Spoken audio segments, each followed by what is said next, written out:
संतों के मुख से भी खाता है, जो संत होते हैं उनके मुख से भी ग्रहण करता है कन्हैया हमारा तीन लोक का स्वामी। और जो माधव दास पत्तल तैयार करने के बाद उनका भोग अर्पण करके तब भोजन करते थे। और देखिए उनकी श्रद्धा, उनका भाव। एक दिन क्या हुआ, जल्दबाजी में, कभी कभी हो भी जाता है, जल्दबाजी में वो भोग लगाना भूल गए। कन्हैया का भोग लगाया नहीं और एक गिलास अपने मुंह में ले लिया। अब जैसे ही उन्होंने गिलास लिया मुंह में, उनको याद आ गया, अरे तेरे तो बहुत बड़ी गलती कर दी, तूने तो भगवान जी का भोग ही नहीं लगाया, ये तो गलत हो गया। अब जो गिलास अंदर था मुंह के अंदर, ना तो वो पेट में ले जाए और ना उसको बाहर ही छोड़े।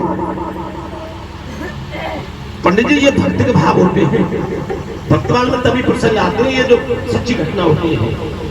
अब ना अंदर ले जाए उसको गिलास को और ना बाहर फेंके।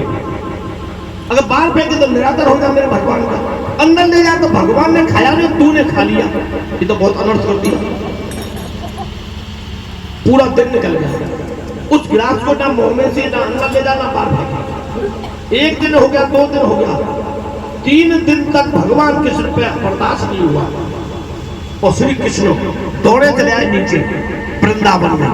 वृंदावन से बाहर का कहीं जाते भी नहीं होते। और वो भक्त को कह रहे, अरे माधव मैं 3 दिन से भूखा हूं, तू मेरा भोग तो लगा दे। क्योंकि बोलता है नहीं, गिलास अंदर ले रखा मुंह में, वो कर रहा है और श्री कृष्ण भगवान उसके पीछे दौड़ रहे हैं, अरे माधव भोग तो लगा दे।